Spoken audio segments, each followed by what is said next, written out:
ADN Veneto incontra Stefano Pedrollo, benvenuto in trasmissione. Benvenuti a tutti. Allora, grazie alla tecnologia, insomma, c'è sempre uno scontro tra essere umano e tecnologia, però nel nostro caso invece la tecnologia ci viene in soccorso perché oggi parliamo di sanità e lo facciamo approfittando proprio della tecnologia, e quindi attraverso Skype e un device possiamo essere proprio davanti al pomo della discordia, ovvero un ospedale, il tema che il nostro candidato alle prossime regionali vuole segnalare. Di che cosa parliamo, Pedrollo? Niente, mi sembrano assurde le dichiarazioni dell'assessore marcato della Lega quando dice che in Veneto non è stato chiuso nessun ospedale, quando la realtà è ben diversa. Sappiamo tutti quanti che in questi ultimi 15 anni sono stati chiusi molti ospedali, alcuni anche giustamente perché bisognava ridurre la spesa pubblica, però sappiamo che poi gli ospedali che sono stati aperti, come quello che ho dietro le mie spalle, l'ospedale di San Bonifacio, che è costato 130 milioni di euro, alla fine è stato depotenziato, e quindi gli ospedali di Tragnago, l'ospedale di Soave, l'ex ospedale vecchio di San Bonifacio, l'ospedale di Zevio sono stati chiusi, però non hanno avuto non hanno trovato nel territorio un ospedale che fosse altrettanto utilizzabile per tutti, insomma, che fosse vicino per tutti, e soprattutto che in questo momento sta per essere depotenziato perché vari reparti vengono portati da altre parti, il laboratorio analisi non funziona e quant'altro. Insomma, questo è un po' lo scontro in cui si sta avvenendo in sede politica, che riguarda, che è venuto, diciamo, in evidenza, molto in evidenza proprio in occasione della pandemia e del Covid, ovvero la difficoltà di trovare luoghi in cui poter ospitare i degenti e i malati. Insomma, ha messo in evidenza la crisi che c'è sulla capacità di gestione, ovvero non è che bisogna aspettare il momento topico dell'allarme per poi fronteggiarlo, perché lì effettivamente, come è accaduto, si rischia poi invece di sbatterci il muso. Invece sarebbe bene avere una flessibilità per ciò che riguarda posti letto, personale e previsione futura rispetto a quelle che sono le esigenze di un territorio. La crisi del Covid ha messo in difficoltà il sistema sanitario, perché fino ad ora hanno pensato ad un sistema che fosse accentrato. Invece bisogna pensare a un sistema più diffuso. Bisogna pensare che a tutti quanti gli ospedali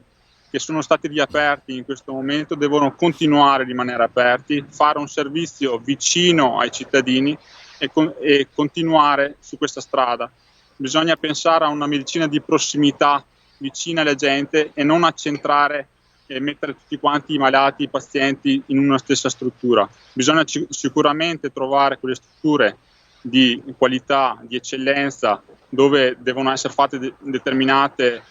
specializzazioni, determinati esami e determinate operazioni, però per le cose più semplici bisogna allargare la platea con altre strutture.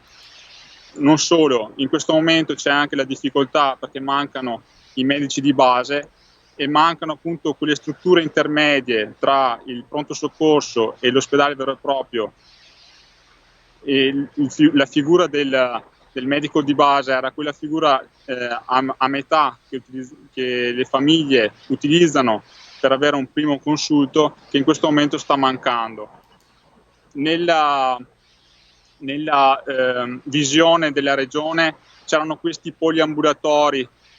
dove i medici di base si riunivano per dare un servizio alle persone, però la delibera che è stata fatta 5 anni fa non ha mai trovato poi concretezza nella realtà, anche perché è stato dato mandato direttamente ai medici senza dar loro supporto. Fra l'altro il discorso che fa lei mi sembra che abbia tante affinità anche con ciò che riguarda la differenza fra la piccola e media impresa e la grande distribuzione, cioè accentrare tutto in un luogo e abbandonare tutte quelle che sono invece le zone periferiche, e questo potrebbe creare, così come ha creato, avendo una difficoltà di gestione dei numeri, anche delle liste d'attesa lunghissime che invece non dovrebbero esserci. Guarda, per le liste d'attesa sappiamo che è un problema che c'è in tutta Italia, però basterebbe un po' più di trasparenza, quella che c'è per esempio in Emilia-Romagna, dove le liste d'attesa sono visibili da tutti online, mentre qui in Veneto vediamo che il sistema non parte, non si riescono a smaltire le analisi e le specializzazioni di cui la gente avrebbe bisogno. E quindi diciamo, questo diciamo, è un tema forte che lei come candidato e il suo movimento politico stanno cercando di attirare, di mettere al centro dell'attenzione della cittadinanza, dei cittadini veneti, in modo che si possa sapere quali sono le criticità e magari anche, così come voi proponete, delle soluzioni per fare in modo che i problemi vengano risolti e non accentuati. Bisogna potenziare la sanità pubblica, non quella privata, bisogna assumere più medici di base, bisogna dare alle persone, soprattutto agli anziani, bisogna dare un supporto, il cosiddetto caregiver, quelle strutture che sono in grado di andare a casa degli anziani per curarli, per dare assistenza, la cosiddetta medicina di prossimità. Noi del Movimento 5 Stelle puntiamo molto su questo punto.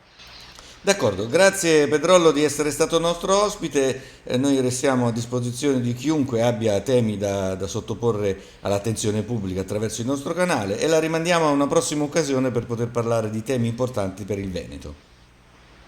Grazie a lei, buona serata. Mayday, Mayday, open shoot, Mayday.